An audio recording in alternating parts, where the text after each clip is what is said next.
And now it's time for part 2 of Huckleberry Hound tells the story of Uncle Remus, Brer Rabbit and the Tar Baby.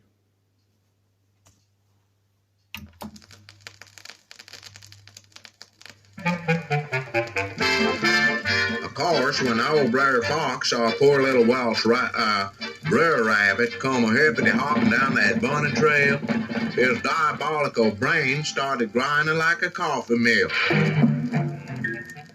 And he dug into his bag of tricks, pulled out a bottle of turpentine, a bucket of tar, an old hat he'd stole from an unemployed scarecrow, and a sweatshirt he had left over from when he graduated from the farm school. Brer Fox had to work quick, because Brer Rabbit was hippity-hopping closer and closer. So he took out a book on how to sculpture tar babies for fun and profit. Well, with this decoy boy finished, old Brer Fox sat the contraption in the middle of the road and jumped behind a big old bush and hid like. Sure enough, the trap was working. Who come hippity-hopping along but Brer Rabbit? Now, when Brer Rabbit saw the tar baby, he was plumb flabbergasted. "Howdy, stranger," said Brer Rabbit, trying to be neighbor-like. "Nice weather we're having, if the rain don't hurt the rhubarb." But the tar baby didn't say nothing. He just sat there like a bump on a log. Says Brer Rabbit, "how come you don't speak howdy when I speak howdy?"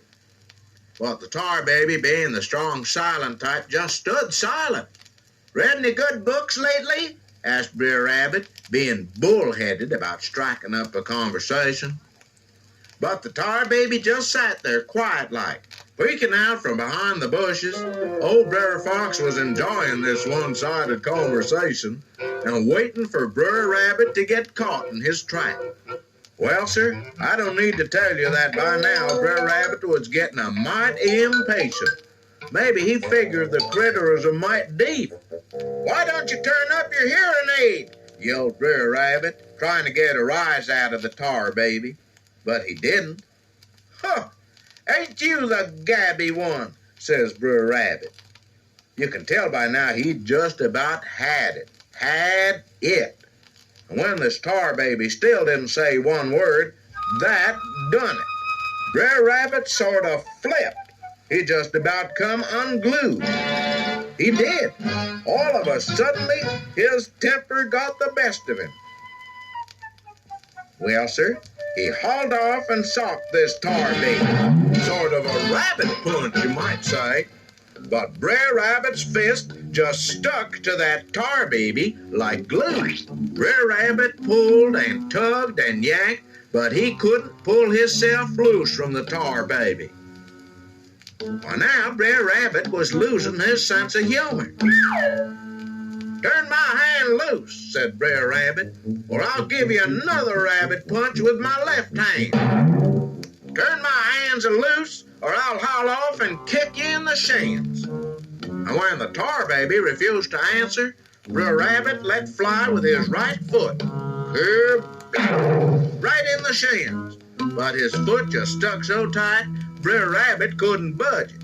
"I'm tired of being a nice guy," says Brer Rabbit. "From now on, I'm going to get tough." And with that, he lets fly his last foot, his lucky rabbit's foot. Kerblop! And you know what? It got stuck in the tar likewise. Woo-wee! Brer Rabbit was madder than a wet hen sitting on a doorknob. "You know what I'm going to do?" said Brer Rabbit to the tar baby. "I'm going to grab you and turn you ever which way but loosed." With this threatening remark, Brer Rabbit grabbed a hold of this here tar baby and squoze him right tight. Now you talk about a mess. Brer Rabbit was in it. He got all stuck up in that tar like a June bug on fly paper. Woo-wee! The more Brer Rabbit flailed around, the more he got hung up in that sticky old tar. He was plumb discombobulated. Well, what he was a mess. And by now, Brer Rabbit was a-fixin' to pitch a fit. Course, when hungry old Brer Fox saw Brer Rabbit caught in his clever trap, he right away started thinking again of eating goodies like hominy grits and rabbit with soy sauce. And when poor little old Brer Rabbit saw Brer Fox a-fixin' to have him for lunch, he knowed he had failed his poor old pappy. He had forgot his pappy's fatherly advice, you know, about using his head. Uncle